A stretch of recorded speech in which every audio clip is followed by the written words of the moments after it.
Mesdames, Messieurs, bonjour et bienvenue à ce tout premier webinaire de la série Smart Factories, Hyper Manufacturing et au-delà, organisé par l'Agence de développement du digital en partenariat avec l'Organisation des Nations Unies pour le développement industriel, ONUDI.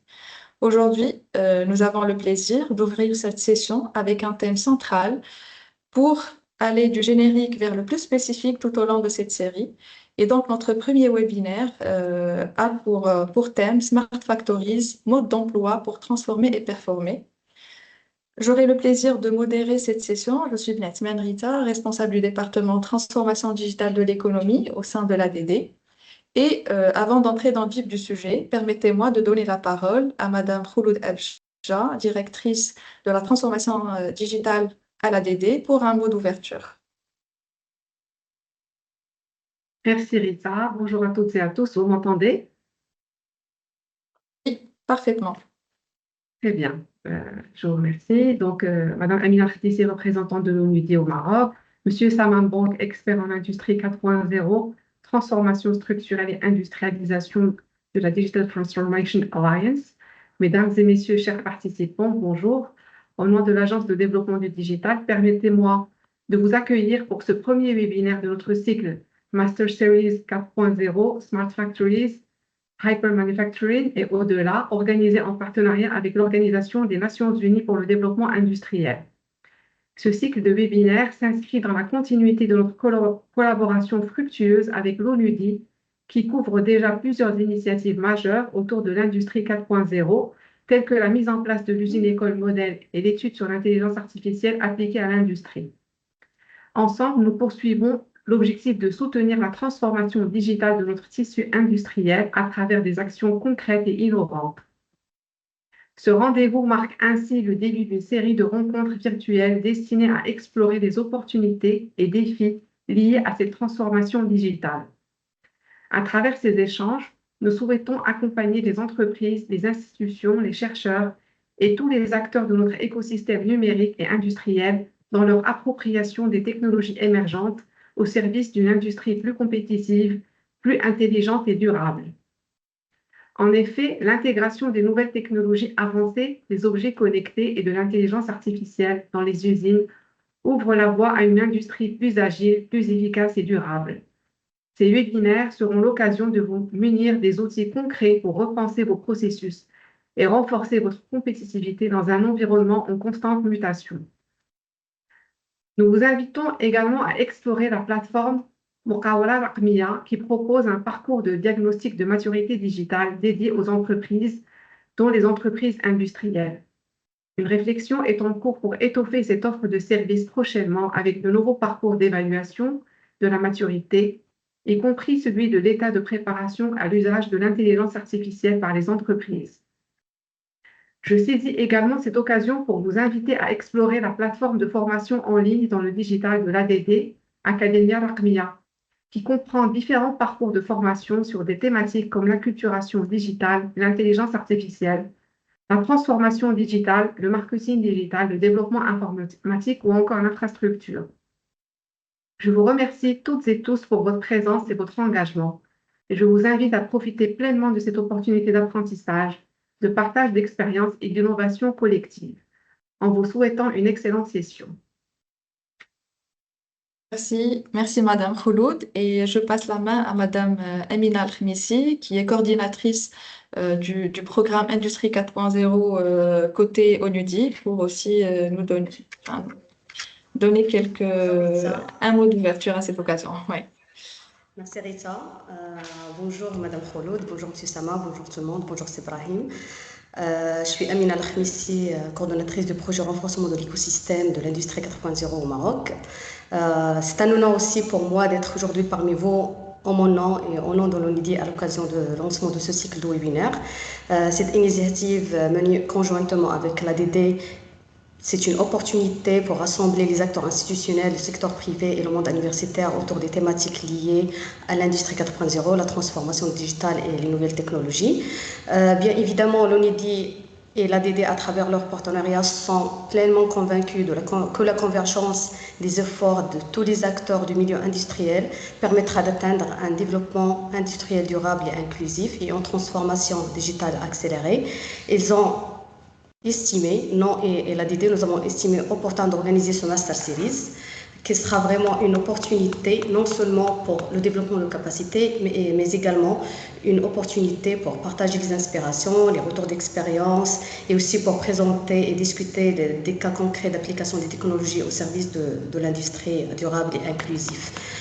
Au Maroc, l'ONIDI, l'Organisation des Nations Unies pour le développement industriel, qui est une agence onisienne spécialisée dans le développement industriel durable, a un historique important de mise en œuvre de projets d'assistance technique visant à promouvoir une croissance industrielle durable et inclusive.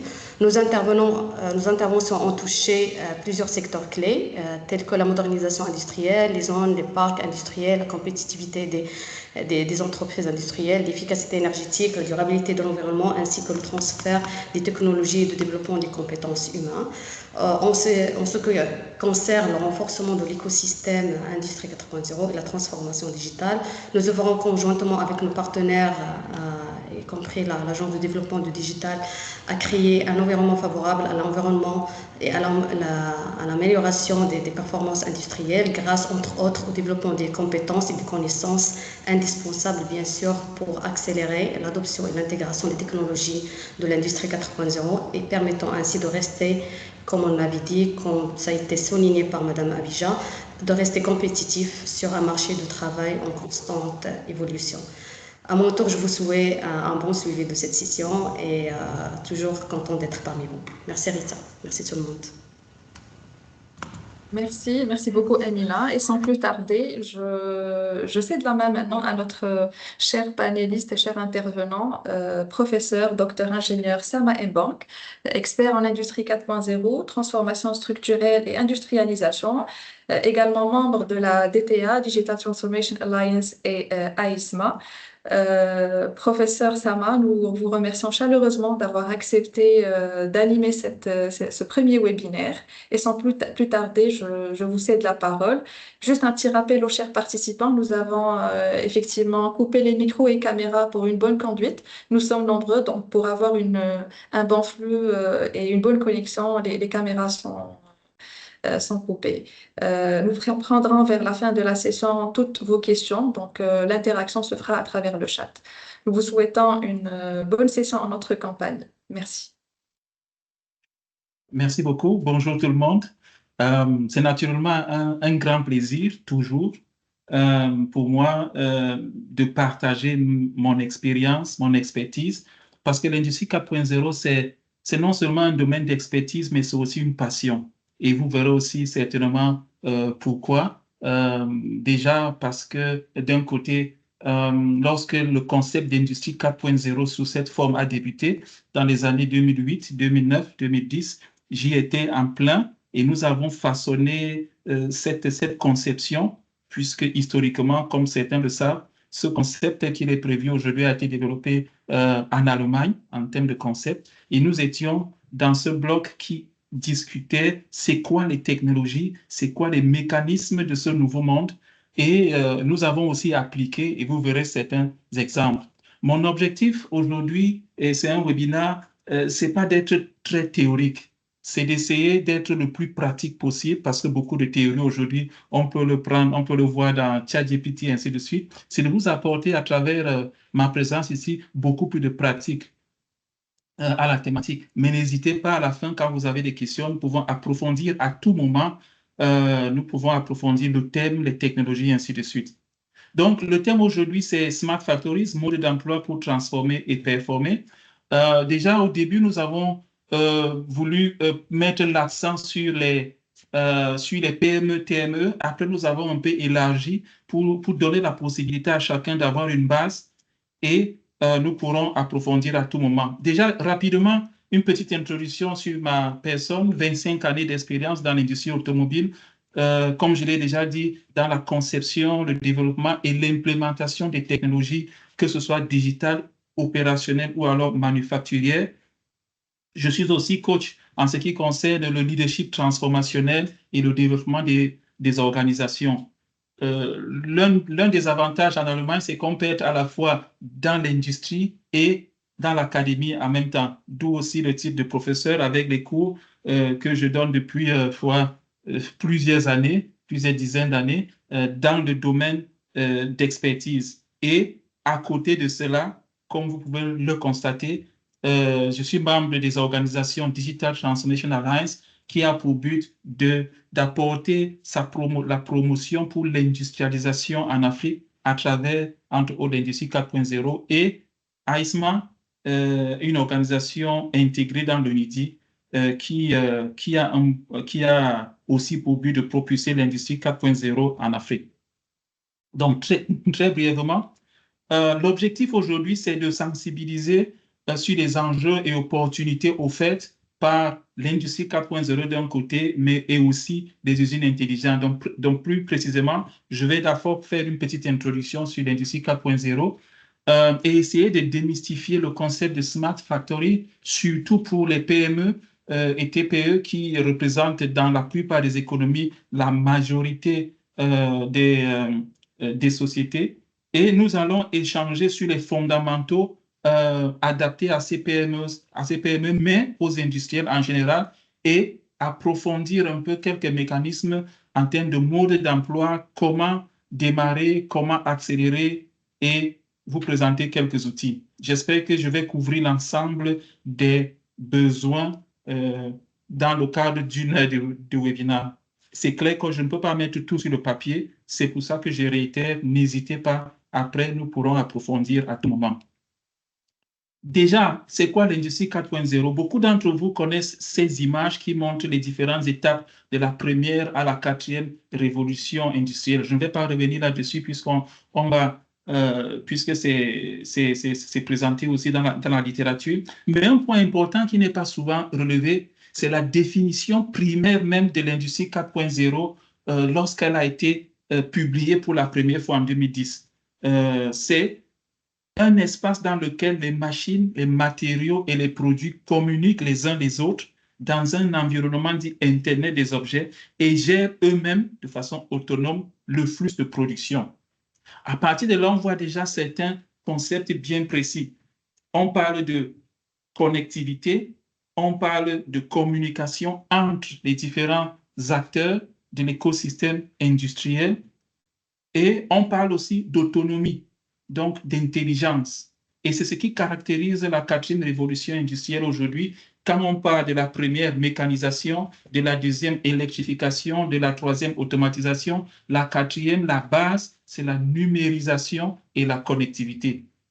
Et la source donc du développement de plusieurs technologies comme l'IoT, l'intelligence artificielle, le jumeau numérique, ainsi de suite. On verra tout à l'heure. Dans ce concept, on a catégorisé 4 principales composantes. Donc la première, c'est la connectivité et la communication, avec tout ce que ça entre en jeu comme l'Internet des objets, les réseaux, ainsi de suite. La deuxième composante, ce sont les données qu'on utilise pour plus d'intelligence, l'intelligence artificielle aujourd'hui que nous tous on connaît, entre autres. La troisième catégorie, c'est la fabrication de pointe. Vous voyez un peu la connotation entre industrie 4.0 et fabrication. C'est lié parce que dans la base, c'est comment rendre la production beaucoup plus intelligente, flexible, ainsi de suite. Et la quatrième composante, c'est naturellement aussi une composante très, très importante, c'est l'interaction entre l'homme et la machine. Les questions que chacun se pose tout le temps, c'est quelle est la place de l'homme dans tout ce contexte? Et ici, il s'agit de mettre des outils à la disposition des humains qui vont permettre de simuler, d'anticiper, de prévoir et d'avoir une expérience nouvelle qu'on n'a pas dans d'autres mondes comme la réalité augmentée. Nous verrons quelques exemples tout à l'heure. Qu'est-ce que tout cela apporte? Et ce sont les objectifs à côté. Ça vaut que ce soit pour les grandes entreprises ou pour les petites, ça vaut pour tout le monde. Il s'agit de plus de flexibilité et d'adaptabilité en ce qui concerne les variations, que ce soit du marché ou alors des consommateurs. Il s'agit de plus en plus d'individualisation, mais en masse. Nous le savons aujourd'hui en tant que consommateurs, on aimerait avoir chaque produit le mieux conçu pour nous, mais dans un contexte industriel, il faut que ça puisse être pouvoir faire en masse, ce qui n'est pas toujours évident, d'où un certain degré d'intelligence. Très important dans ce contexte, c'est la qualité, la traçabilité et la fiabilité. Et aussi, naturellement, en tant qu'entreprise, c'est la productivité. Il faut qu'on soit productif, il faut que ce soit rentable. Et nous le voyons tous avec la pénurie des ressources, il faut la durabilité. Donc, les objectifs très importants qui cadrent avec le concept de l'industrie 4.0 et aussi avec les objectifs de chaque entreprise. Un des points que j'aimerais soulever ici, là, c'est aussi le niveau d'intelligence. Dans ce cas d'industrie 4.0, on connaît le concept Smart X, c'est partout. Smartphone, smart factories, smart ports, smart cities, et ainsi de suite. Tout cela prend des fondements dans les technologies de l'industrie 4.0 et l'orchestration des différentes technologies sous-adjacentes. Ici, dans le cadre des niveaux d'intelligence, j'ai simplifié en 3. Il y a l'intelligence entre guillemets de base, qui est déjà une très grande, c'est cette connectivité où tout est connecté les uns les autres. Le deuxième niveau, c'est la prédiction, où je peux prédire ce qui va arriver. Je peux prédire en termes de simulation, ainsi de suite. Et le troisième niveau, c'est la prescription. Donc, je peux prescrire ce qui devrait arriver et comment ça devrait arriver. Donc, tout cela est possible aujourd'hui, même dans le cadre des usines intelligentes. Et il s'agit naturellement de mettre cela à la disposition, que ce soit des grandes entreprises qu'au niveau des petites entreprises. Et c'est naturellement pour les universités, pour les chercheurs, un cadre idéal pour les différents cas d'usage. Je vais vous montrer ici la vision d'une Smart Factory du futur qu'on avait élaborée en 2012 dans le cadre d'un grand projet européen. C'est une petite vidéo de 3 minutes, mais qui montre beaucoup d'aspects. Et je vous le dis, et cette vision que je vais vous montrer est successivement mise en place dans des grandes industries, notamment entre autres Mercedes, où nous avons tout un bloc d'usine Factory 56 qui a déjà beaucoup de ces éléments. Donc, j'espère que j'ai activé le son. Sinon, vous me faites signe, s'il vous plaît. Normalement, le son est bon, donc on arrive à vous entendre. J'ai dit le son de la vidéo. Ça va? Vous entendez le son de la vidéo aussi? Oui, alors. Okay. Oui. C'est en anglais.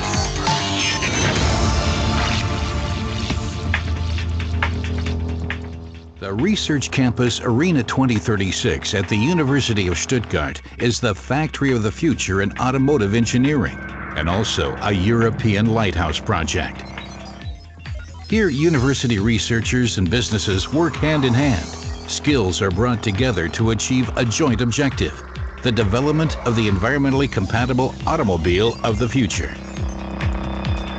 The crucial precondition for this are new materials and the very significant further development of production technologies.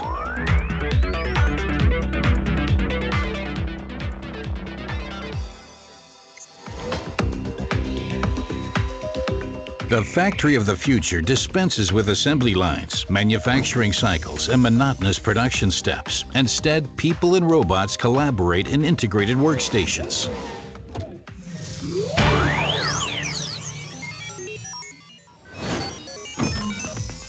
The leap forward to new technologies is promised by functionally integrated lightweight construction by combining light building methods with sophisticated additional functions in a material.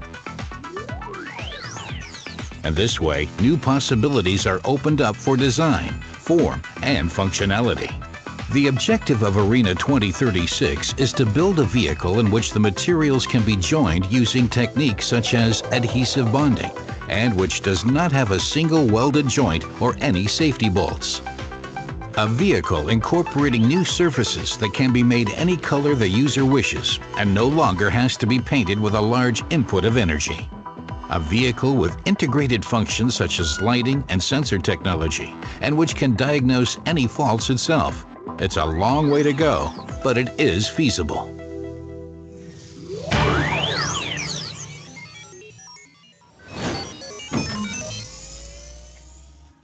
In future, the Internet will form the basis for so-called cyber-physical systems, in which products, machines, and the entire environment are connected with one another and with the Internet.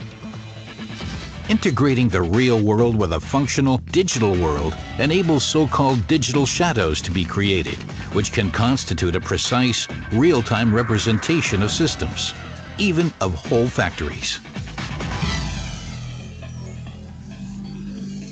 The growth of networking and system intelligence promise more flexibility in the processes, but also result in greater complexity. At the same time, human-machine interfaces, as the central interface of industrial production, will have a substantial impact on the quality and efficiency of production.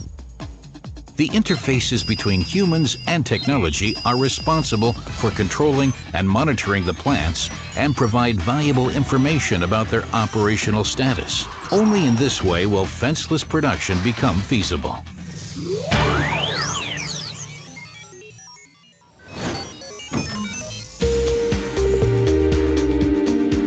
Industry 4.0 can only be successful if the employees are taken along from the start on the journey through the process of development.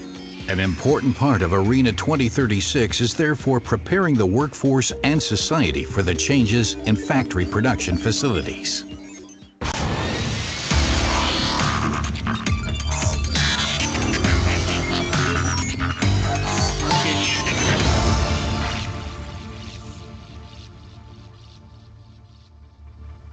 OK.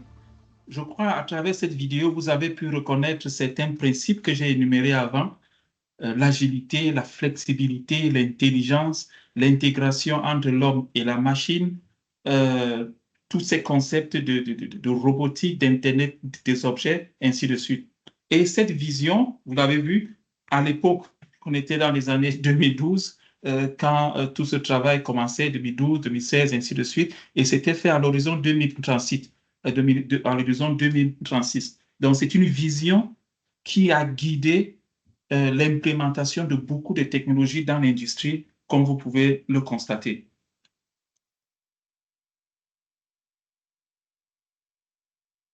Et la question, c'est de savoir, donc, dans toute cette architecture, qu'est-ce qu'une Smart Factory?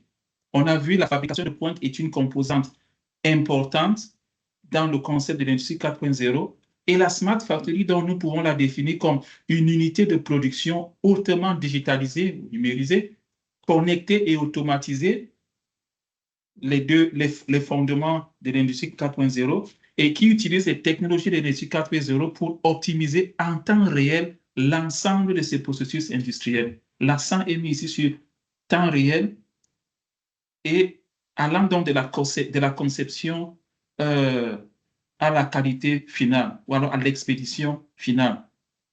C'est un environnement, comme on l'a vu, où les machines, les systèmes et les humains interagissent en temps réel et utilisent donc les technologies de l'industrie 4.0. Juste ici, là, une première illustration du flow, enfin du flux que ça peut représenter à partir de l'entrée de la matière en magasin, de la matière première au premier check, quality check, à la fabrication, manufacturing ou alors processing, et à chaque niveau, ce qu'on appelle le quality control, le contrôle qualité, l'inspection, jusqu'à la fin. Et vous voyez ici, à travers ces points qui représentent, n'est-ce pas, la connectivité à tout moment en temps réel pour avoir une supervision en temps réel de tout ce qui se passe, de pouvoir donc soit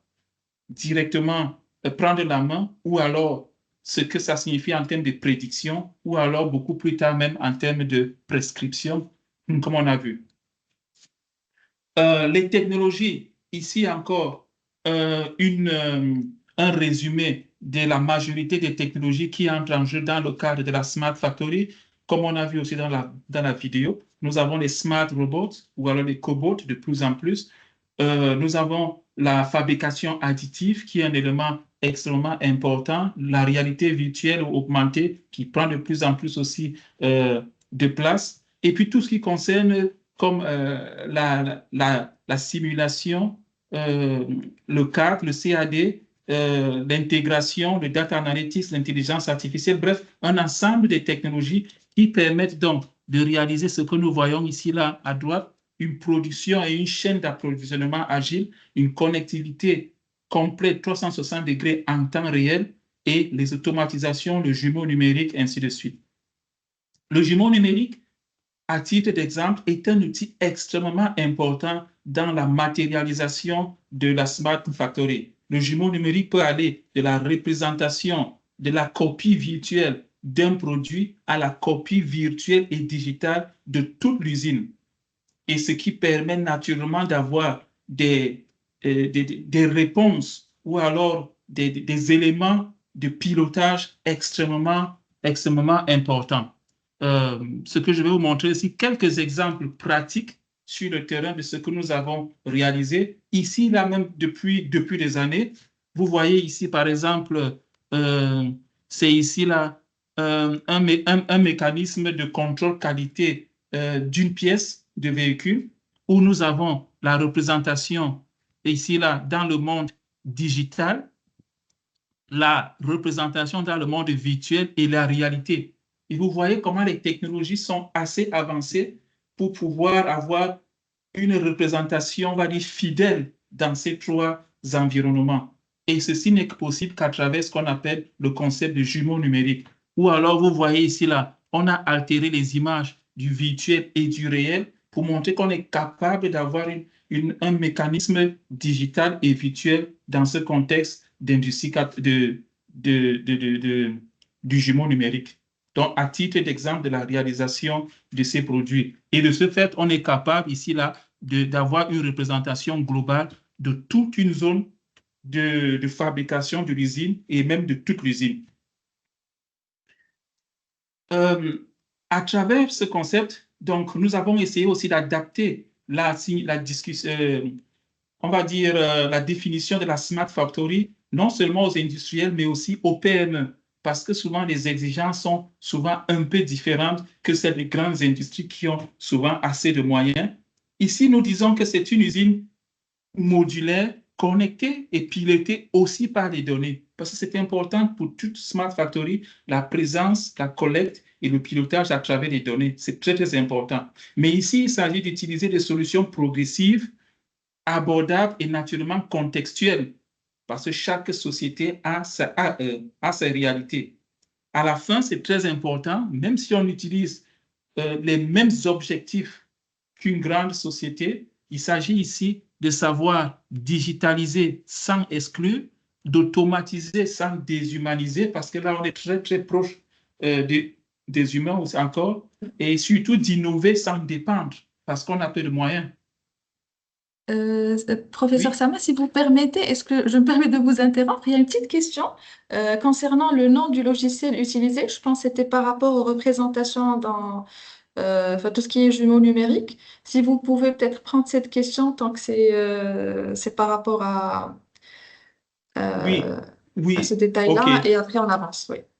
Bon, il y a beaucoup de logiciels qui permettent de le faire sans faire de publicité. Nous avons les logiciels par exemple, Dassault Systèmes avec leur suite 3D Experience. Nous avons les logiciels de Siemens avec Siemens NX qui permettent de réaliser ce genre d'activité, quoi. J'espère que j'ai répondu à la question. 2 exemples concrets des outils que nous avons aussi utilisés pour réaliser cela.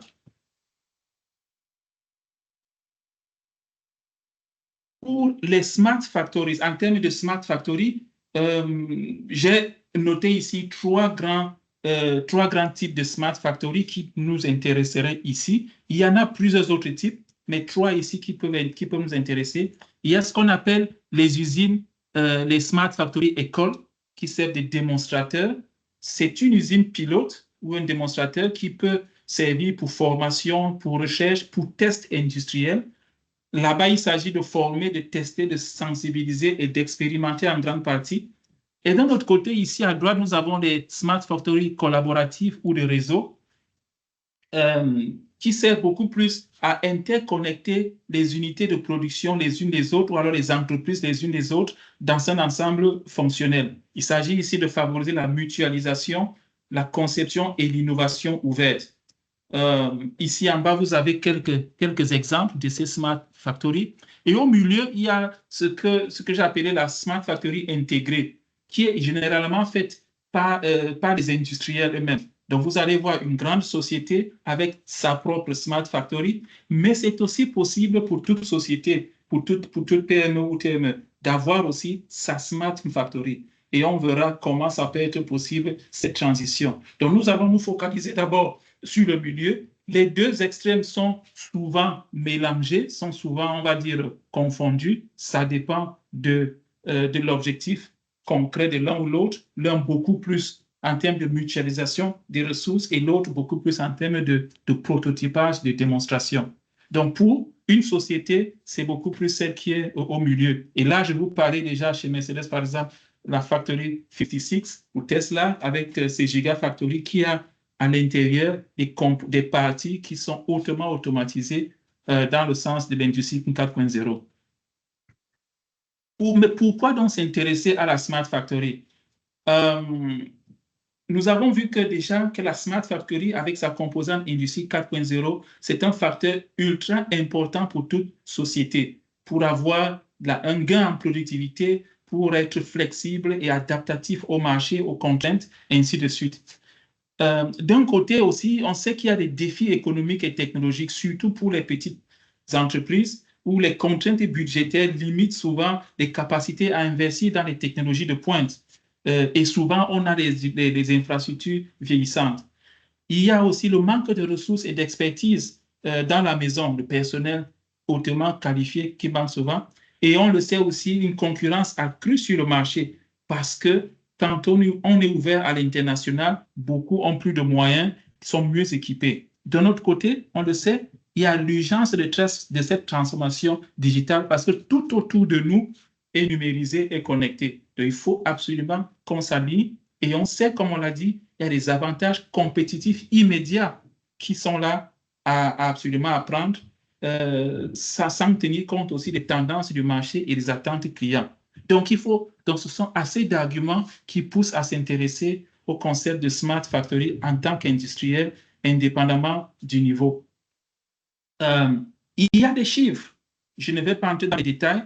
Les chiffres le démontrent que la nécessité de s'intéresser, parce que ces chiffres aussi, il suffit d'entrer dans l'intelligence artificielle et de recueillir. Mais vous voyez déjà, pour ceux qui lisent assez rapidement, des sommes sont assez énormes, les pourcentages assez grands en termes de compétitivité, de productivité, en termes de gains, ce qui est possible avec ces technologies. Naturellement, il faut faire le rapport. Et la question qui se pose donc toujours chez tout le monde, c'est comment réaliser cette transition? Ici, par exemple, en termes d'image, on voit ici, là, à gauche, une entreprise assez classique.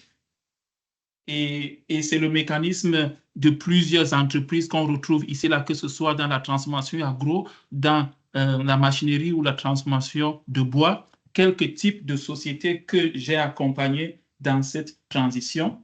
Et on voit ici, là, à droite, ici, là, une image d'une société assez moderne, assez automatisée et qui prend profit de cette technologie qu'on voit ici, là.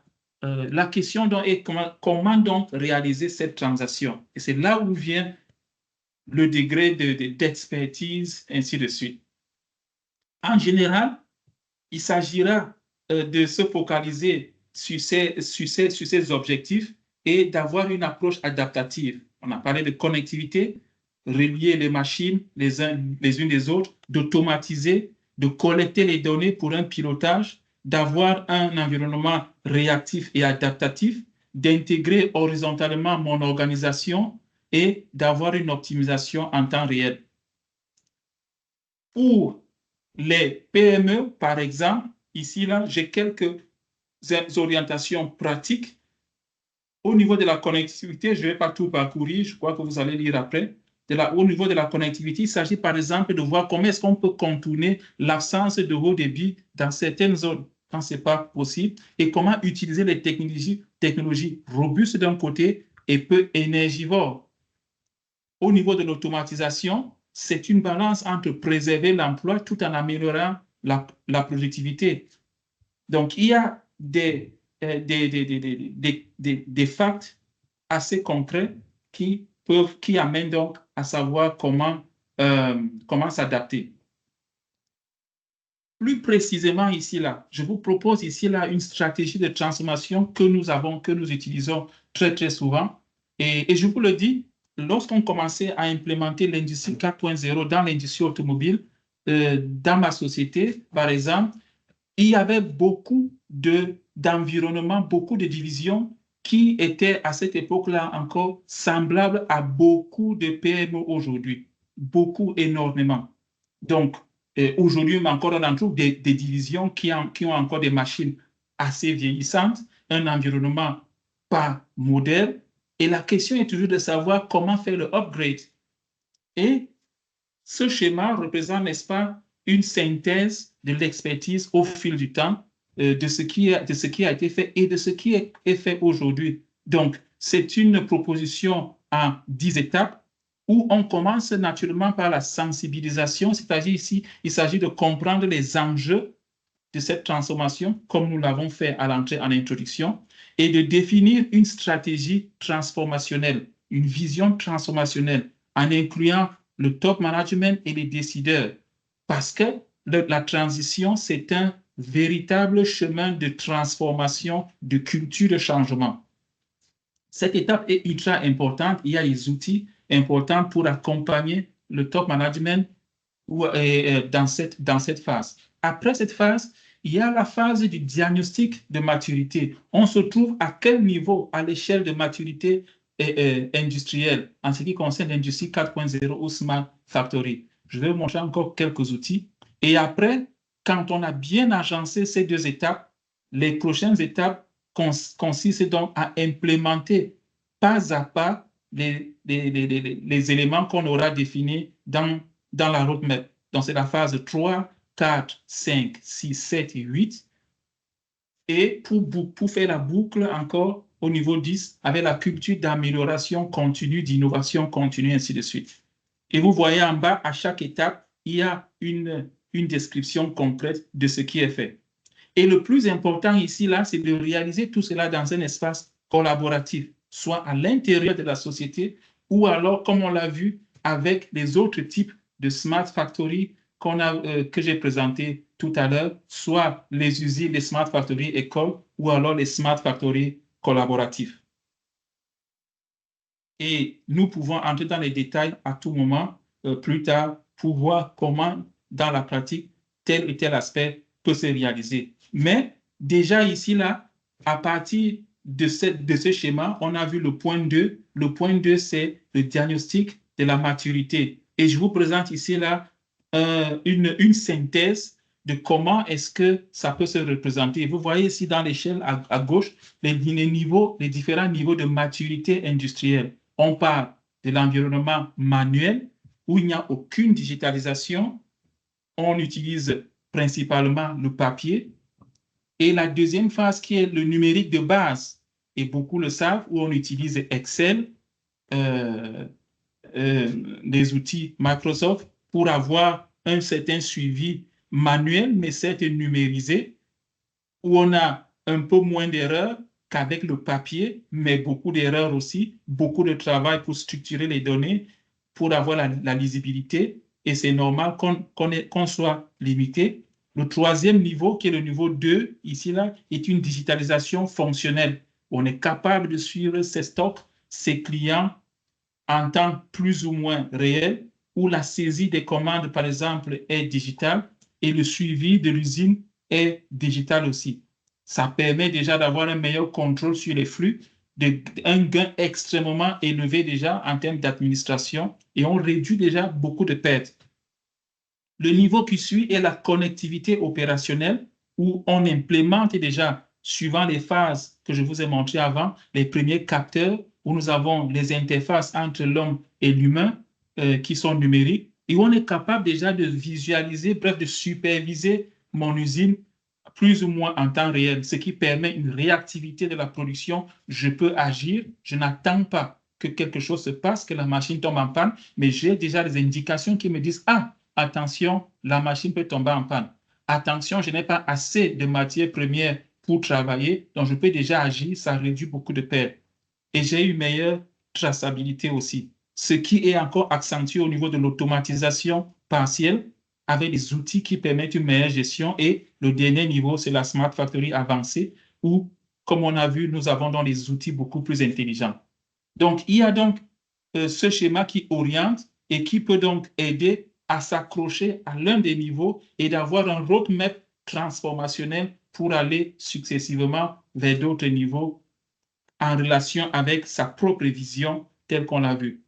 Et ici, vous avez une liste d'outils possibles qui peuvent permettre de déterminer son niveau de maturité avant le démarrage de la transition. Je ne vais pas entrer dans les détails, on pourra vous donner ça pour lecture après.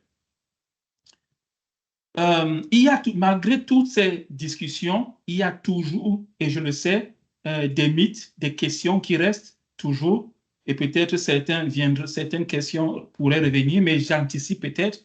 Vous dire, il y a beaucoup de mythes. L'un des mythes, c'est qu'il faut des millions pour se digitaliser. Quand on voit tout ça, intelligence artificielle, Internet des objets, nous, en tant que petite entreprise, on ne peut pas. Je dis non, c'est faux, parce qu'il existe des solutions open source et low cost à partir de quelques centaines d'euros qui peuvent déjà me donner la possibilité de m'accrocher dans l'un des niveaux de maturité. Vous avez un exemple ici, là, en fonction, je peux déjà avoir une imprimante d'étiquette connectée à un PC pour automatiser l'identification de mes lots, par exemple, de production. Et ça me permet déjà d'avoir une certaine réduction des erreurs possibles. L'autre mythe, c'est qu'il faut remplacer toute l'usine avant pour être smart. Là aussi, c'est faux. Et comme on l'a dit, c'est de manière progressive, de façon modulaire, dont je peux introduire ces technologies module par module, bloc par bloc. Le quatrième, c'est qu'il faut être expert en informatique pour démarrer. On a besoin des experts, oui, mais nous avons aussi de plus en plus des interfaces, des solutions no-code qui ne permettent pas de coder.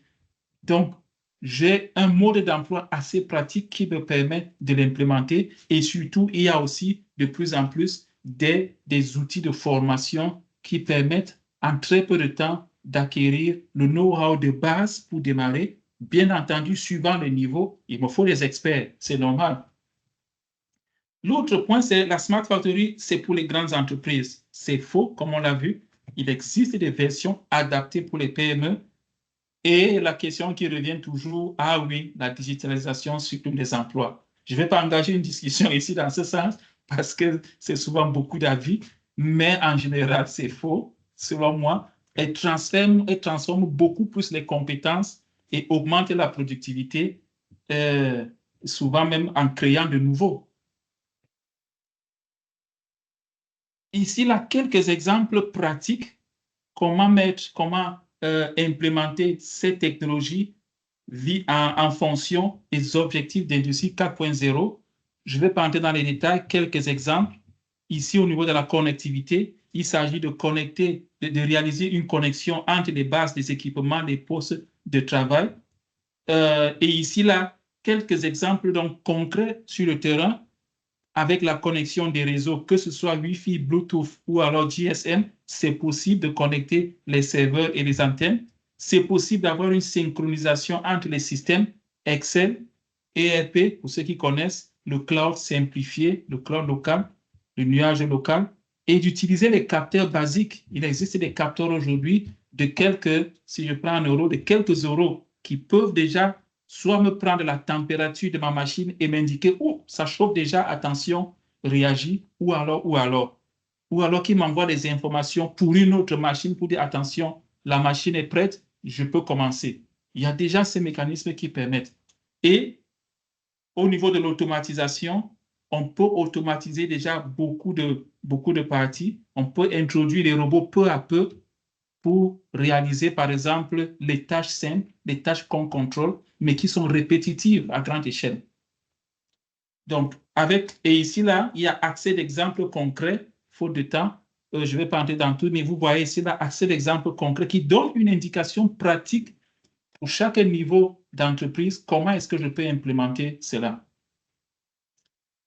Et comme je l'ai dit, c'est très important aussi de savoir est-ce que je veux me développer à l'intérieur de mon entreprise, est-ce que je veux faire cette transition à l'intérieur de mon entreprise, ou alors est-ce que je veux utiliser aussi les écosystèmes qui existent? Par exemple, les Smart Factory écoles, ou alors des démonstrations ou de collaboration, comme on a vu. À l'échelle nationale, c'est un outil extrêmement puissant pour la transformation de l'économie. Donc, c'est vraiment mon message partout où je passe en Afrique, ou alors dans d'autres pays en voie de développement. J'étais en Malaisie, ainsi de suite, Dubaï, ainsi de suite. Je dis, voilà, c'est un outil extrêmement important qui amène beaucoup d'avantages. Déjà, pour les PME, par exemple, il s'agit par exemple ici de la mutualisation des ressources, un partage d'équipements très souvent coûteux, un partage de compétences et de données. Il s'agit de connecter surtout les industries, les écoles techniques, les écoles d'ingénieurs, les startups, les collectivités locales, les chercheurs, les incubateurs, parce qu'on a un environnement qui rassemble la chaîne de valeur d'un produit, d'un processus ou alors d'un secteur industriel. Et très souvent, c'est plusieurs secteurs industriels qui sont représentés dans cette Smart Factory. Et ce qui permet naturellement une co-construction d'écosystèmes. La réponse au défi de fragmentation, ça favorise beaucoup plus l'innovation aussi et contextuelle. Ça donne des cas d'études aux universités, aux industries même, aux chercheurs, et ça facilite beaucoup aussi à l'échelle nationale la création des entités, des communes industrielles de production, parce que là, il y a la possibilité de spécialisation, de travailler des cas d'études, soit à l'échelle industrielle ou alors à l'échelle de transformation structurelle nationale. Et surtout, comme on le voit, ça favorise l'apprentissage par la pratique et l'insertion professionnelle. Ici, vous avez quelques exemples de Smart Factory. Ici, là, il y en a plusieurs. Moi-même, dans mes activités, j'ai réalisé, c'était en 2020, le concept de base d'une Smart Factory qu'on appelle Innotech Lab, qui naturellement a en mini-format la majorité de ce que vous voyez ici, là. Donc, c'est à Yaoundé, au Cameroun. Et c'est aussi la base laquelle je suis aussi très engagé dans la création, la conception et la mise en place de beaucoup de Smart Factory de part et d'autre. Et cela se résume aussi par le guide de conception et d'implémentation des usines écoles que nous avons réalisé, que j'ai réalisé sous le couvert de l'ONUDI. Vous voyez ici le guide, il est téléchargeable, il est public, donc chacun peut s'en procurer. La première édition a été sur la base des connaissances de l'industrie automobile qui rassemble la majorité des métiers des industries. C'est la particularité.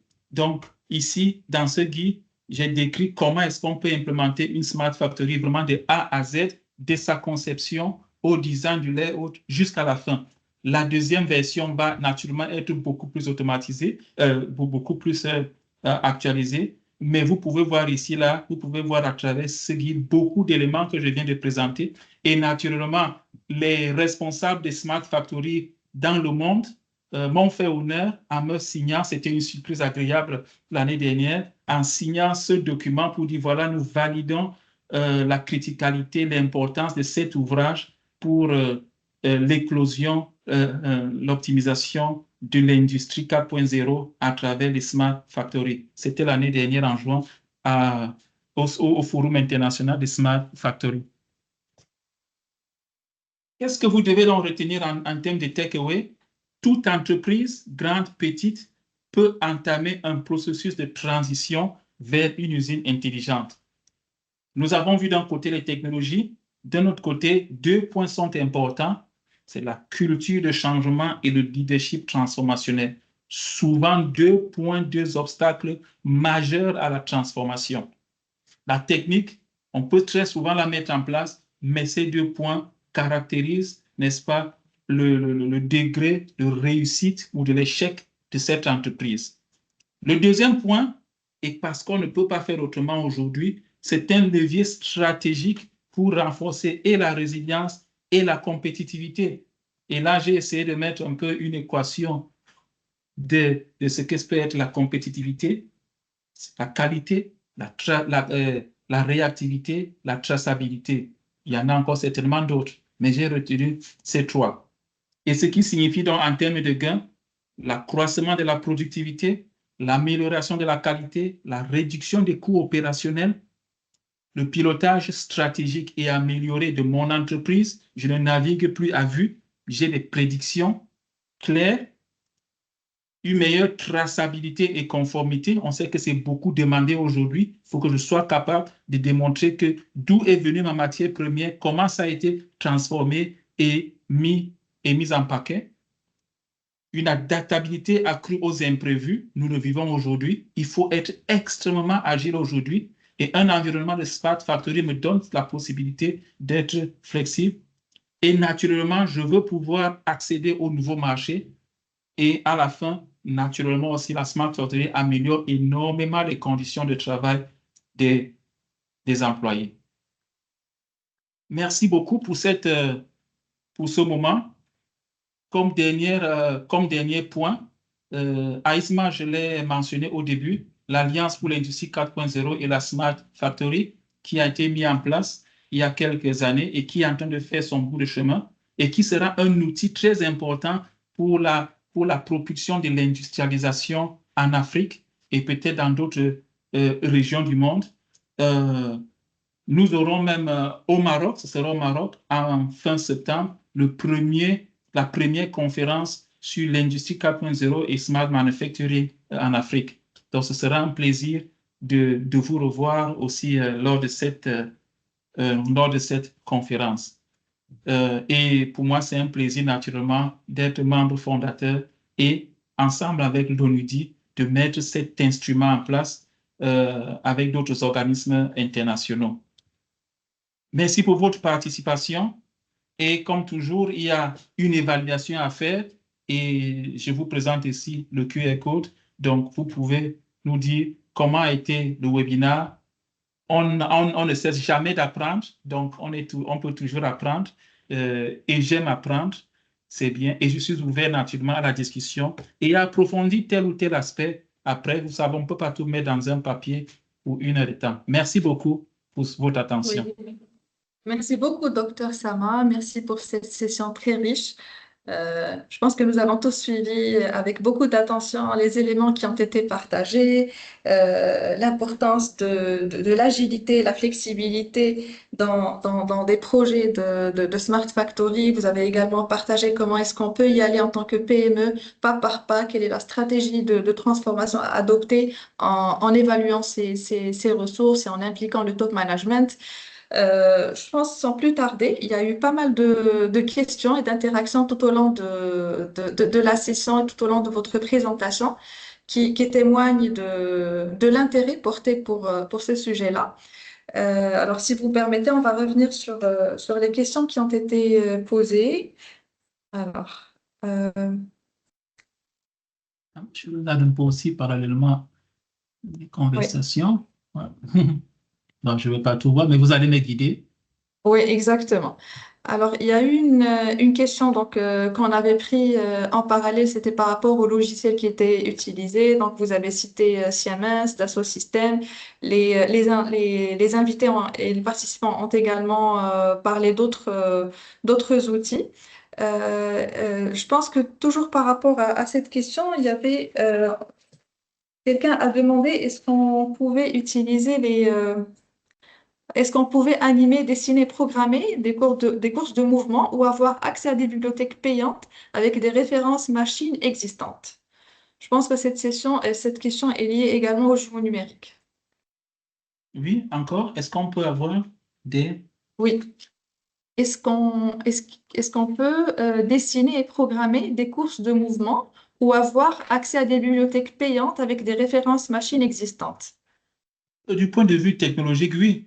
Parce que déjà, ce que nous avons fait à l'intérieur, c'est que nous avons toujours, et ça a été l'un de mes travaux, toujours d'avoir des bibliothèques d'éléments, des bibliothèques, j'appelais ça soit des templates, intelligent templates, ou alors des future templates, donc des bibliothèques de machines ou alors des dispositifs, et qu'on qu'on pouvait, n'est-ce pas, réutiliser à tout moment. C'est un mécanisme qui est faisable, oui.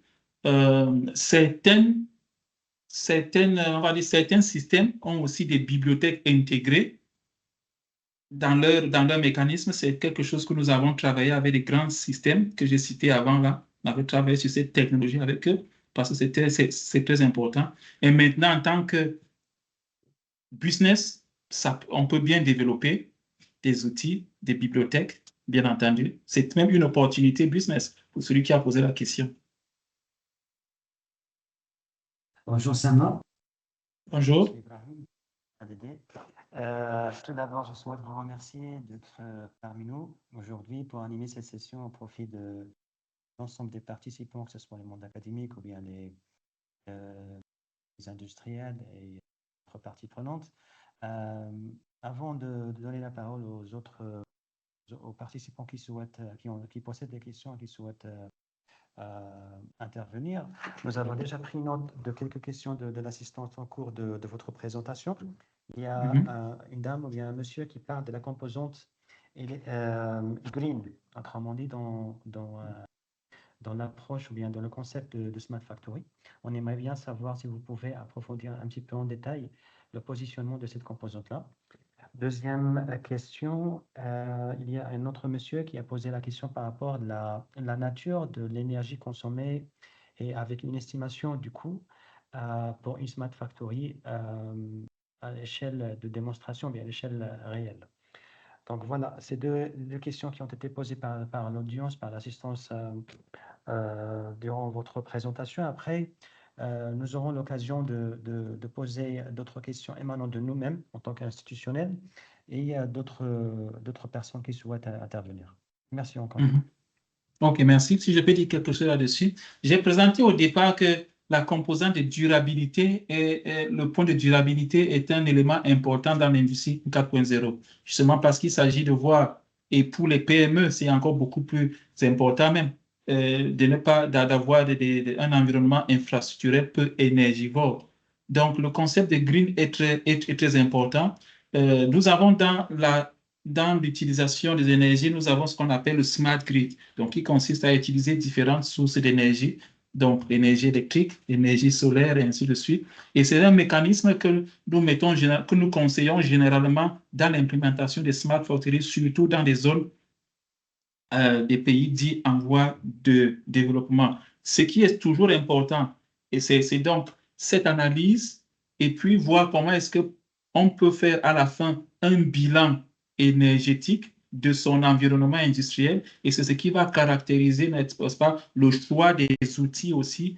Quand on spécifie une machine, par exemple, on sait combien consomme cette machine et on détermine aussi donc l'entrée, la source d'énergie. Et plus on a une source smart grid qui tient déjà compte de beaucoup de facteurs verts, ça aide. Donc, à la fin, c'est une analyse, c'est une étude. Je ne peux pas vous donner un chiffre parce que ça dépend vraiment de chaque usine, du type de produit qu'on veut faire, du type de process qu'on a mis en place et du bilan énergétique qui en découle. Ce qui est important, c'est la vision. Quand on a cette vision, cette stratégie, je sais vous dire exactement pas à pas comment faire pour arriver à un calcul qui va vous permettre de prendre une décision pour dire, voilà, oui, je fais ce choix, ou alors j'associe ces deux choix-ci par rapport à mes réalités. Donc, le plus souvent, le plus important, c'est ces mécanismes-là qu'on met en place. J'ai pu répondre aux deux questions, ou bien il y a encore bien sûr. un point qui est Après, ouvert. Sinon, comme je vous dis, oui, on peut approfondir, vous aurez les contacts. Okay. On peut approfondir à tout moment. Je serai très, très volontaire. D'accord. Si on veut juste restituer en fait ce qui a été dit, en fait, c'est que l'approche ou bien le concept de décarbonation, il est parfaitement aligné à le concept de Smart Factory, c'est ça. C'est si ça. on veut dire. Et il y a déjà, juste à titre d'information et de rappel à l'ensemble des personnes qui sont avec nous, déjà l'ONUDI et d'autres instances nationales, ils sont bien présents sur ce volet-là. Ils disposent des projets, des initiatives pour la décarbonation de l'industrie. Maintenant, on va passer à d'autres questions qui ont été posées par d'autres personnes. Il y a ici une offre qui nous demande en fait la relation entre le concept de Smart Factory et la maturité de l'industrie nationale. Apparemment, il a voulu dire en fait la relation entre le concept Smart Factory et la plateforme d'évaluation de la maturité digitale de l'ADD. En fait, juste pour vous dire, en fait, pour résumer, et après vous pouvez, M. Sama, de donner des compléments dans ce sens. Comme déjà évoqué par M. Saman Bank dans sa présentation, l'évaluation de la maturité digitale, en fait, il fait partie de la deuxième étape, si je me souviens, dans la stratégie de transition vers l'industrie 4.0. Autrement dit, si on veut dire, s'auto-évaluer pour déjà découvrir ou bien connaître vos carences et pistes d'amélioration avec une liste de priorisation des actions à mener. Et c'est déjà voilà, exactement dans ce slide-là. Donc, vous allez trouver que la partie diagnostic de maturité, il est bien positionné au niveau stade, à l'étape numéro 2. Donc, autrement dit, si on veut dire, c'est une composante de l'étape de la stratégie de transition vers l'industrie de futur. Notre question, il y a à l'Université de Kinitela, nous avons coordonné un projet Erasmus sur l'industrie avec des livrables qu'on souhaite partager. On est preneur, autrement dit, je m'adresse à monsieur ou bien madame Louadi, faisant partie de l'Université de Tofaïl, et qui souhaite partager avec nous des livrables en relation avec la thématique. Côté ADD, on est preneur et après, on aura l'occasion de prendre attaché avec vous ou bien que vous contactez directement pour partager avec nous et trouver un cadre de collaboration dans ce sens. Merci beaucoup pour cette introduction. Oui, j'avais 2 questions. Voilà, il y a je pense un monsieur. Oui, voilà, monsieur Ashraf Dani qui se demande en fait, est-ce qu'il y a une relation, autrement dit, entre est-ce que l'industrie 4.0 peut contribuer réellement à la neutralité carbone ou au contraire, il risquerait d'augmenter l'empreinte numérique? J'aimerais bien qu'est-ce que vous pensez, monsieur Salambark, pour cette question-là, et comment anticiper l'impact de digitalisation des usines sur l'emploi local, notamment en termes de requalification des travailleurs et garantir qu'elles ne creusent pas les inégalités territoriales et sociales. Je vous laisse la parole, monsieur Salambark, pour répondre à ces 2 questions-là de monsieur Ashraf. Ah oui, vous me donnez la parole aux questions difficiles. Non, c'est 2 questions ultra importantes. Déjà, la première question pour la décarbonisation, si j'ai bien suivi, bien entendu, comme je l'ai dit encore, la durabilité est un point essentiel dans le concept actuel de l'industrie 4.0. Il s'agit de tenir en compte toujours, et ça fait partie des objectifs de productivité aussi, de rentabilité. Donc, il faut que j'utilise les sources qui sont gérables et qui me permettent aussi de réaliser une certaine circularité dans tout mon processus. Il y a beaucoup de technologies aujourd'hui en place qui permettent une meilleure acquisition ou alors extraction des matières comme source d'énergie et du traitement. Donc, pour moi, les technologies de l'industrie 4.0 sont à point, sont vraiment un élément sont un élément de bienvenue pour la gestion de notre écosystème environnemental. À tous les niveaux, comme j'ai dit, on peut modéliser ce qu'on attend, on peut simuler ce qu'on attend et prendre des décisions aussi par rapport aux objectifs, aux critères de l'environnement à ce niveau. Donc, je connais beaucoup de projets, que ce soit en Europe à l'échelle de l'Union européenne ou alors entre les continents qui sont axés à ce niveau où les technologies de l'industrie 4.0 sont la base. Sinon, on ne pourrait même pas s'orienter à cela. Le deuxième volet, je l'ai dit, c'est toujours aussi un volet assez critique entre l'humain, et ainsi de suite. Ce que nous réalisons, c'est que c'est naturellement toujours une peur, mais ici, nous avons la possibilité à tout moment de faire un upgrade de nos connaissances et d'avoir, n'est-ce pas, un pas d'avant sur, on va dire, sur beaucoup, quoi. Donc, en termes de compétences, en termes de, que ce soit opérationnel sur le terrain ou alors de conception, l'industrie 4.0 nous donne beaucoup d'avantages. Comme on le sait, on remarque toujours un shift, un déplacement des emplois d'un coin à un autre, et ces mécanismes mis en place nous aident dans cette trajectoire. Le déplacement, il est inévitable, on le vit tous les jours. Beaucoup de métiers classiques disparaissent sous leur forme et renaissent sous d'autres formes. Donc, nous avons ici, là, ce que nous faisons aussi dans l'implémentation des Smart Factory, où je le fais activement, c'est toujours, lors de la conception d'une Smart Factory, il y a tout un volet de formation qui est mis en place pour accompagner et ceux qui vont exploiter la Smart Factory et des formations qui vont être importantes pour l'écosystème tout autour, pour leur donner les éléments nécessaires d'exploitation et d'optimisation de cet environnement. Effectivement, merci pour vos réponses, Monsieur Samambang. Autrement dit, juste pour restituer, en fait, notamment pour la question numéro 2, comme déjà cité par Monsieur Zouhair Safi ici, qui dit que ne vous inquiétez pas, toute innovation technologique est créatrice de nouveaux emplois et génératrice de nouveaux revenus. J'imagine que c'est aligné à ce que vous êtes en train de dire et aussi à nos pensées. Maintenant, il y a d'autres questions.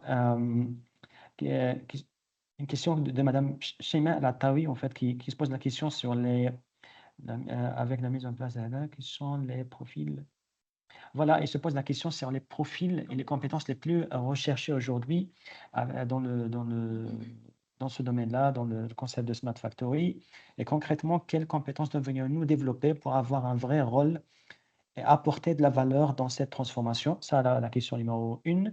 La question numéro 2, en fait, est la relation avec, avec moi, s'il vous plaît, pour que je puisse... Voilà, par rapport à la Smart Factory École, une question de M. Amin Bouissef, qui dit que il a été mentionné dans la présentation un logiciel open source pour l'impression des étiquettes pour la gestion des lots. Comment s'appelle-t-il? Et il a une autre question qui dit qu'il a été mentionné dans la présentation de la Smart Factory École. Je pense avoir compris qu'il s'agissait d'un groupement d'écoles et d'entreprises mutualisant l'accès à des outils ou à des recherches. Je ne trouve pas de lien sur Internet pour avoir plus de détails. Voilà, et le guide de conception a été... Et voilà, il a une autre question par rapport au guide qui a été établi par l'ONUDI pour les mise en place des Smart Factory établis en langue anglaise. Et il souhaite l'avoir, je ne sais pas s'il est disponible ce guide-là en langue française ou pas, pour qu'il puisse le télécharger sur le net. Voilà, après, on va défiler les autres questions au fur et à mesure. Et comme j'ai déjà précisé, M. Samambang, on aura d'autres questions qui émanent de l'ADD principalement, qui touchent à de nombreux aspects. OK? Ouais. OK, maintenant, donc rapidement, déjà, une usine à tous les profils. Parce qu'il y a ceux qui conçoivent le produit, il y a ceux qui conçoivent les processus, et en fonction du produit, il y a aussi les expertises métiers. Ça peut être une entreprise beaucoup plus chimique, ça peut être une entreprise beaucoup plus mécanique. Il y a ceux qui vont gérer les process, il y a les ressources humaines encore, on gère encore les hommes, et il y a le point administratif et finances. Donc, c'est vraiment, il y a tous ces aspects. Donc, ça dépend vraiment du produit et il n'y a pas un profil type. Pour la création de l'usine école, naturellement, on peut dire qu'il faut des profils précis. Il faut des profils qui savent à la fois ce que c'est que la mécanique, l'électronique, le software, le logiciel. Il y a les profils qui maîtrisent cette technologie de l'industrie 4.0, comment connecter les machines, comment les mettre en place, comment réaliser, ainsi de suite. Donc, franchement, il n'y a pas un profil qui est limité parce que c'est à la fin, ça reste encore une usine. Naturellement, il faut s'orienter à cette enfin, on va dire, à ce map, c'est quoi encore en français? Cette carte voilà, cette carte de technologie utilisée dans l'industrie, c'est ça qui accompagne aussi les profils nécessaires. C'est ce que je dirais à ce niveau. Et c'est naturellement toujours, comme j'ai dit, ça en fonction de l'objectif de la Smart Factory ou alors de l'objectif de l'usine, son produit, son process. Et c'est fait ça. Ici, là, vous avez quelques exemples de Smart Factory. Il y en a beaucoup. Je vous ai montré le guide, il y a beaucoup qui avaient signé. Il y a la Smart Factory de Suisse, Malaisie, en Allemagne, la Smart Factory de Kaiserslautern. Il y a ma Smart Factory en petite échelle, Innotech Lab. Mais dans le monde, il y a beaucoup plus d'autres encore. Je crois vraiment, c'est si vous tapez sur Internet, et c'est ça la force de l'intelligence artificielle, vous trouverez rapidement plus que je ne peux vous dire à présent. Mais si vous avez des questions sur l'une ou l'autre, n'hésitez pas, on entre en détail, je vous montre concrètement certains aspects. Je crois même que dans mon guide aussi, dans le guide par le mien, le guide de l'ONIDI, il y a pas mal d'informations là-dessus. Et c'est vrai, comme vous dites, la première version a été en anglais. Nous avons entamé un processus de traduction en plusieurs langues. Je ne sais pas, Amina est là, si elle a déjà des infos. Sinon, je vais prendre contact et vous donner l'info. Et là, vous pourrez... On prendra contact, Sama, avec notre service de communication au niveau du siège. Voilà. Et on accélère la traduction vers le français. Voilà. Et peut-être merci, on va pouvoir se baser sur votre demande de faire accélérer qu'il y a un besoin urgent sur le terrain pour ce guide. Merci beaucoup. Et pourquoi pas aussi en arabe, peut-être, Amina? Ça peut être aussi intéressant pour notre Oui. écosystème.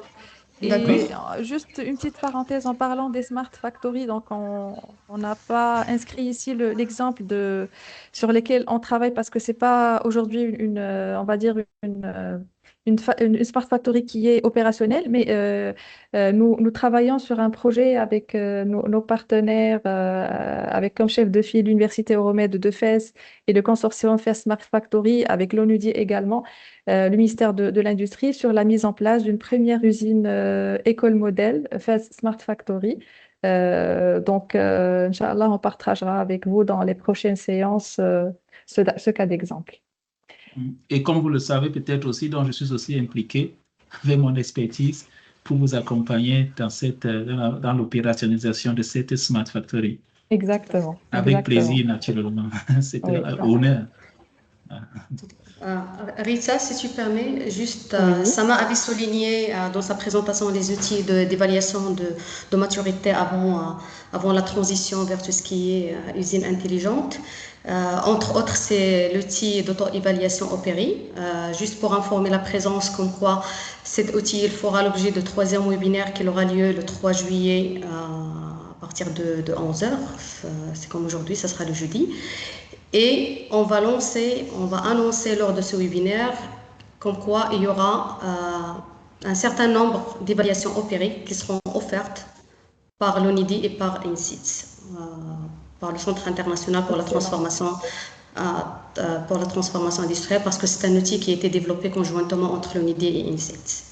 Merci. Excellente initiative, justement, Amina, et auquel j'ai aussi eu l'honneur de participer. S'il y a des questions aussi en détail, que vous voulez avoir là-dessus, je peux aussi apporter on a mon appui. l'expert avec nous aujourd'hui. Vous êtes chanceux, donc vraiment, il faut profiter de cette fenêtre de tir pour poser toutes vos questions.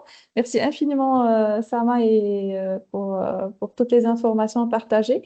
Et c'est une excellente initiative, Amina. Donc, on invite vraiment toutes les entreprises à rester, on va dire, fidèles à nos sessions. Et Inch'Allah, pour pouvoir être parmi ceux qui vont profiter de cette analyse qui sera offerte gratuitement à travers l'outil de l'ONUDI. Il y a une question aussi qui est très importante, c'est concernant les cyberattaques. Donc, une question a été posée, comment se prémunir contre les cyberattaques dans un environnement et un contexte Smart Factory. Si vous pouvez, Dr Sama, nous donner quelques conseils, quelques bonnes pratiques par rapport à ce sujet-là. Oui. Bonne pratique, peut-être en termes de, pas peut-être, cybersecurity en général, cybersécurité, et pour l'implémentation du Smart Factory, un aspect, on va dire, non négligeable, pas du tout. Puisqu'à partir du moment où on connecte déjà les machines les unes les autres et on est connecté à Internet, naturellement, on est ouvert à beaucoup de défis. Et là, naturellement, là, il y a des experts informatiques en réseau qui savent comment mettre ça en place. Donc, la bonne pratique qu'on peut dire à ce niveau, c'est que c'est un aspect à la liste des priorités en haut, priorité zéro, à considérer toujours lors de l'implémentation de la Smart Factory. C'est la meilleure bonne pratique. Maintenant, naturellement, on prend des experts, on cherche des experts pour l'implémentation. On ne peut pas s'en passer. C'est voilà. Maintenant, entrer dans la technique, comment connecter réseau A, réseau B, ça nous fera sortir du cadre. Mais la bonne pratique, c'est placer ça à priorité zéro en haut lors du déploiement, lors de la conception et de l'implémentation de la Smart Factory. Exactement, parce qu'une simple caméra qui peut nous paraître, on va dire, comme un use case très, très simple, peut être source d'attaque. Du moment qu'on est ouvert à Internet, il faut Ça. vraiment être très, très vigilant et vraiment adopter le Secure by Design, le Zero Trust. On fait confiance à personne, à aucun équipement. Et la bonne chose, effectivement, c'est de dresser sa stratégie de cybersécurité dès les premières heures de conception, on va dire, et de transition vers le numérique. Exact. C'est pour ça que j'ai mis priorité zéro, même pas un, c'est zéro, c'est. Oui, effectivement. Monsieur Sama, en fait, si vous permettez, l'opportunité des questions posées par les intervenants, nous avons deux autres questions qui émanent de l'assistance. En fait, une de la part de Monsieur Sama, c'est une question purement opérationnelle, dans laquelle il dit pourquoi il est toujours difficile de connecter des machines de différents fabricants, même avec des standards comme Modbus ou OPC. Est-ce que c'est-à-dire certains fabricants bloquent volontairement l'ouverture? Et nous avons une deuxième question à caractère académique, si on veut dire, de la part de monsieur le professeur Abdellah Riahi, dans laquelle elle fait une petite présentation de lui-même. Apparemment, c'est un doctorant en sciences de l'ingénierie à une école d'ingénierie à Mohammedia. Il fait des recherches qui portent sur l'application de l'IA, notamment dans le domaine de la maintenance prédictive et de la surveillance intelligente des infrastructures industrielles. Sa question, en fait, c'est dans un contexte où l'IA et l'automatisation sont au cœur des smart factories, comment peut-on garantir la résilience de ces systèmes tout en intégrant des principes éthiques forts, notamment en ce qui concerne la transparence, l'explicabilité des algorithmes et la prise de décision automatisée? Donc voilà deux questions en fait pertinentes qui nécessitent une expertise pointue de votre part. Ah, prof, et qui nécessite le temps, parce que là, il va me faire développer toute une thèse en quelques secondes. C'est pas évident, prof. On pourra échanger en détail, parce que toute réponse que je peux donner là ne pourra être qu'un headline, un thème là, pour vous dire vraiment. Mais de façon claire, autant, là c'est le deuxième volet, d'abord, autant nous sommes naturellement très, très intéressés à mutualiser, à intégrer ces technologies pour plus de productivité, de traçabilité, de prévisibilité dans l'intelligence artificielle, la maintenance prédictive, et ainsi de suite, parce que ça nous porte un gain. Comme j'ai dit, quand j'ai présenté les différents niveaux d'intelligence, le troisième niveau était la prescription. Donc, le mieux nous pourrons même prescrire, le mieux nous pourrons avoir une main mise sur l'ensemble de l'usine. C'est ça la finalité, en fait, qu'on ne soit à aucun moment, on va dire, qu'on ne puisse pas réagir, mais qu'on puisse agir avant. Donc, l'intégration de ces outils est très importante. Et naturellement, ça ouvre la voie à la discussion que nous tous, nous connaissons, c'est-à-dire les questions éthiques, les questions de transparence, et ainsi de suite. Franchement, prof, je propose que nous discutons, c'est un thème très important, nous pourrons détailler ça avant. Ça m'intéresserait aussi votre point de vue et cet échange à ce niveau. Le premier volet, s'il vous plaît, vous pouvez me rappeler, s'il vous plaît. Effectivement, en fait, c'est Monsieur Sama, c'est une question qui émane de Monsieur Oussama, dans laquelle il précise pourquoi il est toujours difficile au niveau opérationnel de connecter des machines, de différents fabricants, même avec des standards comme Modbus ou OPC. Et se pose la question, est-ce que certains, c'est-à-dire apparemment d'après ce que j'ai compris, des fabricants bloquent volontairement l'ouverture ou bien d'autres choses? Ouais, je ne crois pas que c'est volontaire aujourd'hui parce que même dans mes activités actuelles à l'industrie, actuellement, je suis engagé dans un environnement, dans un projet de construction, de production des batteries pour les voitures électriques. Et nous avons des difficultés de connectivité, effectivement, aujourd'hui encore. Donc, c'est un problème qui est réel, qui n'émane pas, je crois, pas de la volonté, mais naturellement de la stratégie de chaque entreprise à être au pas ou pas. Mais nous savons aussi que certains fabricants de machines, certains intègrent les solutions de gestion dans leur mécanisme. Donc, intègrent l'intelligence, la gestion de l'intelligence dans la machine. Et à partir de ce moment-là, peuvent être un peu réfractaires dans la mise à disposition des informations au tiers.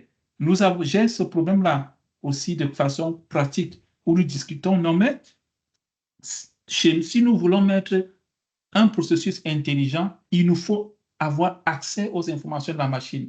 Donc, c'est une discussion qui est réelle et c'est souvent des questions stratégiques. Comme j'ai dit, un fabricant peut vouloir intégrer l'intelligence dans sa machine et juste vous donner quelques indications. Mais tout le traitement, ce qui a été fait, à quelle étape, comment, avec quel process, paramètres, ainsi de suite, c'est stocké dans la machine. Et à ce moment-là, la discussion devient difficile. Donc, je suis avec vous, c'est un problème encore réel et c'est un problème qui dépend de la stratégie de chaque fournisseur. Pour ceux qui mettent en place des usines intelligentes, c'est absolument important d'avoir la connexion avec ces machines. Ok, merci beaucoup pour votre retour, monsieur. Et nous avons d'autres questions. Maintenant, on va les combiner entre nos questions et la question de certaines personnes qui sont avec nous. Si on veut dire, ce sont des questions qui ont en relation avec votre REX en tant que expert déjà chevronné dans ce domaine-là.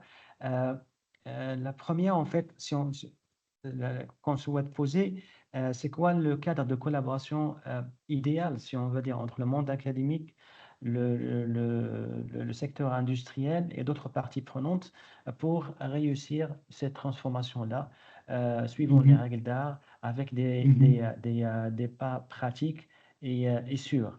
Je ne sais pas si vous avez déjà des cas réels ou bien des cas d'exemple que vous pouvez partager avec nous, que ce soit à l'échelle africaine ou bien à l'échelle européenne, qui ont été adoptés, dans laquelle ils ont intégré l'ensemble des acteurs, des parties prenantes, y compris les institutionnels, les acteurs de l'industrie et du monde académique, pour réussir cette transformation-là, parce que j'imagine que c'est une transformation stratégique qui se prend à haut niveau et qui nécessite la collaboration entre plusieurs acteurs. Maintenant, c'est quoi le positionnement de chaque et contribution et les attributions de chaque partie prenante et comment peut-on, si on veut dire, partir sereinement dans ce sens-là? Ok, ça c'est une question vraiment importante et qui me tient à cœur parce que ça fait partie des objectifs de AISMA, d'un côté, de mettre en place cet environnement collaboratif pour propulser la transformation structurelle à l'échelle africaine et à l'échelle de chaque pays. C'est aussi ce qui m'avait animé en 2020 de mettre en place le concept de Innotech Lab pour pouvoir expliquer concrètement ce que j'entends par là. Et justement, dans ce sens-là, ça renvoie aussi comme exemple ce qui a été annoncé par la Smart Factory qui est en construction, qui est mise en place à l'Université de Fès ou alors en Tunisie. C'est le même concept.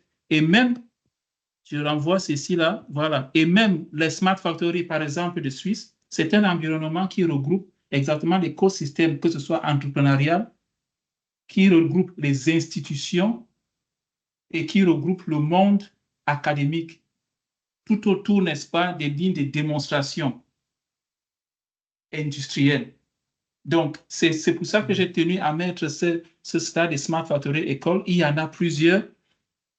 En Allemagne, ça a été le socle de l'industrialisation, de la capitalisation des technologies de l'industrie 4.0 pour l'industrie allemande, quand ça a commencé.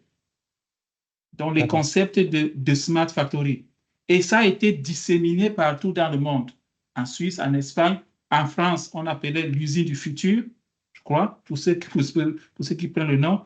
En Amérique, ça a été sous un autre nom, ainsi de suite. Donc, c'est toujours le même concept, comme on voit là. C'est un environnement extrêmement puissant à l'échelle nationale, comme j'ai marqué ici, là, et qui connecte l'ensemble des acteurs.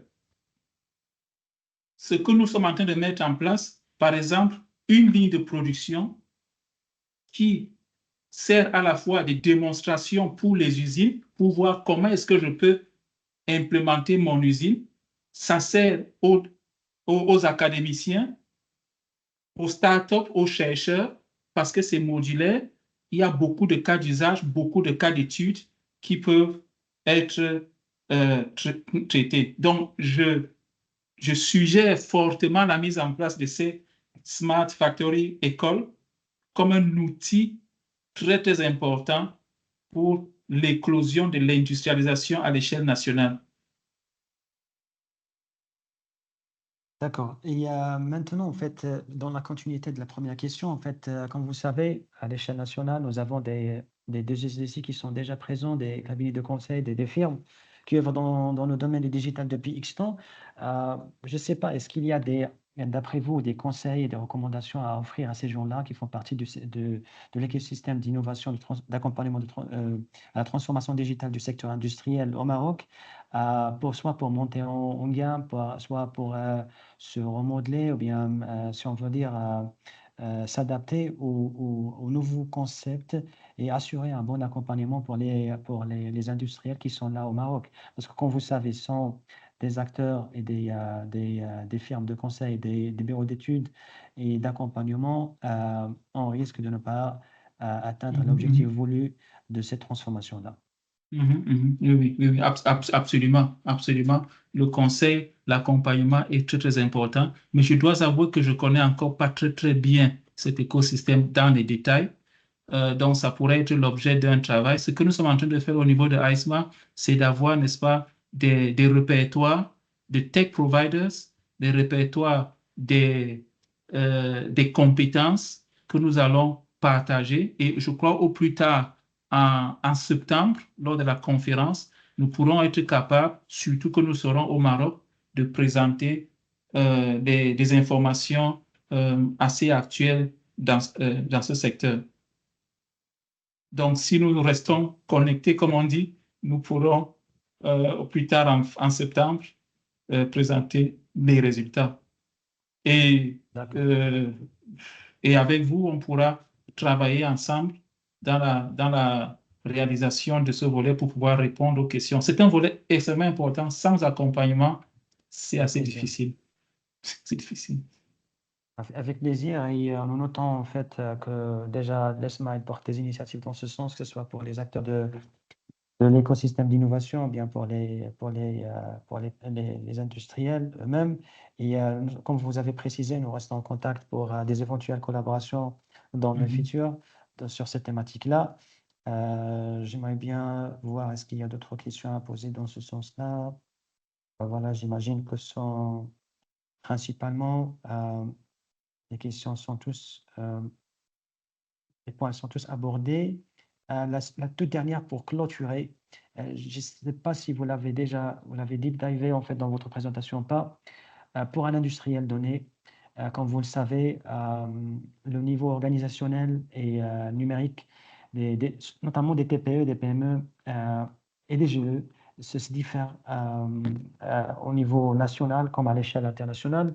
Et un industriel simple qui vient chez nous, par exemple, et qui souhaitent connaître trois réponses pour trois questions capitales pour cette thématique-là, en lien avec ce concept-là, les prérequis à satisfaire pour passer à l'action et les facteurs clés du succès et comment assurer un bon usage et une mise en application des technologies 4.0 pour répondre à des problématiques opérationnelles et pour devenir une future Smart Factory.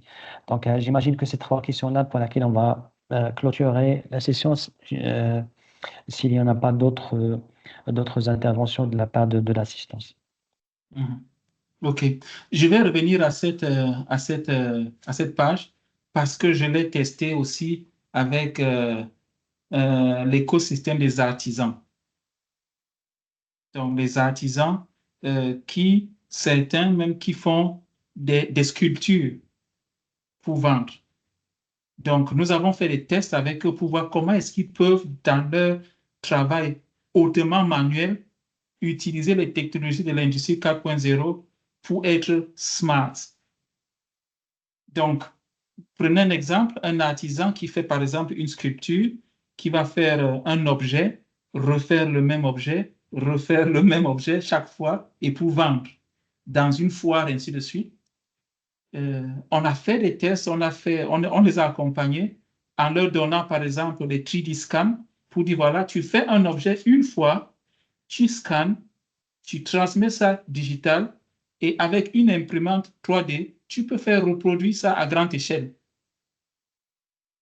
Et avec un simple environnement connecté à Internet, tu peux publier tes œuvres au monde entier, donc étendre le champ d'action. Et les artisans étaient émerveillés.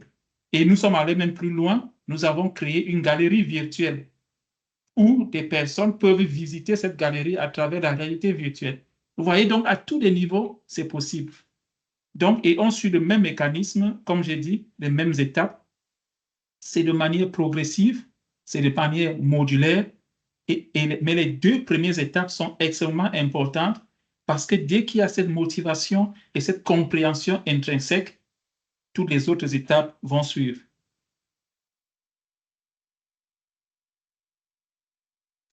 D'accord.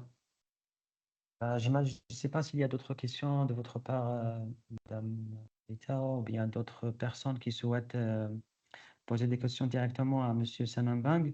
Et j'ouvre une parenthèse à l'ensemble des personnes qui sont avec nous, que vous pouvez prendre contact avec nous en tant qu'ADD ou bien on nous dit à travers les adresses mail qui sont déjà citées sur les visuels de chaque session.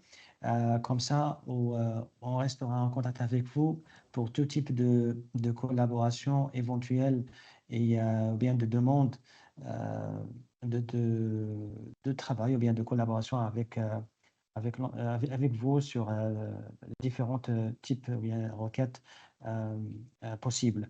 Et deuxième des choses, l'écho en fait. C'est Brahim, je pense que Madame Khouloud va prendre la parole. D'accord, ça marche.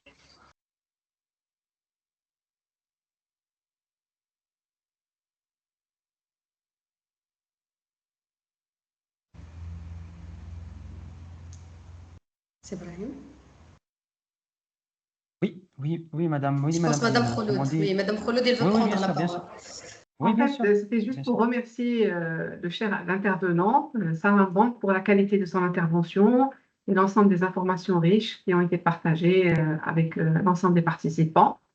Et bien sûr, remercier encore une fois Mehdi pour sa contribution au partage d'expériences concernant ce sujet important. Et on se réjouit des prochaines éditions de webinaires qui seront organisées.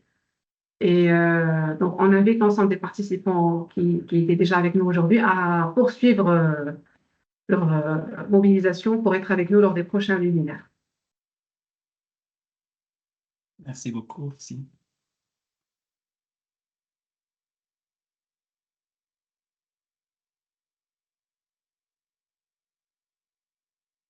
Rita, ton micro est désactivé. Oui, pardon. Alors, je me rejoins aussi à Madame Khouloud pour vous remercier chaleureusement et sincèrement, professeur Sama, pour avoir animé cette session. Ce fut une session très riche, très interactive. On a vu que les questions sur le chat n'ont pas arrêté et on a beaucoup appris aussi. Merci pour le partage de votre savoir-faire, de votre expérience. Et puis, comme l'a dit Madame Khouloud, j'invite également nos chers invités participants à rester, à poursuivre leur participation pour les prochaines sessions. N'hésitez pas également à nous laisser votre avis, vos commentaires à travers le questionnaire prévu qui est partagé sur le chat. Et voilà, je ne sais pas, Amina, si tu veux dire Oui, oui. un dernier mot avant de Oui, clôturer, Ibrahim également. merci beaucoup. Oui, merci beaucoup, Rita. Merci, Ibrahim. Merci à Khouloud. Merci beaucoup, Docteur Sama. Merci à tous les participants, toutes les participantes et tous les participants d'être avec nous dans cette première édition de notre master. Bien sûr, c'était très intéressant et très constructif. Et nous espérons vous avoir parmi nous aussi lors des 2 prochains webinaires pour cette première édition. Et on est là à l'écoute. Vous avez mon adresse email, vous avez l'adresse email de la DD et on est prêt à répondre à toutes vos questions. Merci beaucoup.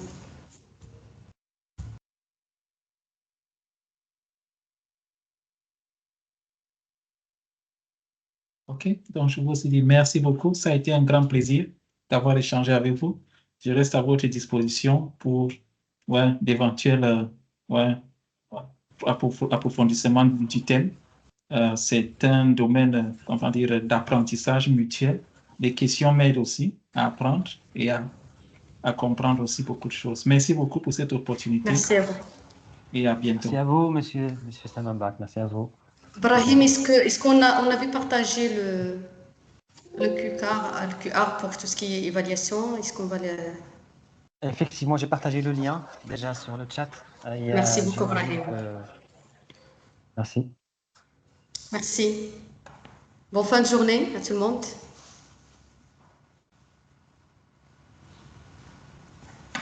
Oui, on vous donne rendez-vous le jeudi prochain, Inch'Allah. Et très bonne 24. semaine d'ici là. Merci beaucoup. Le 24, Inch'Allah. Oui, le jeudi 24, oui.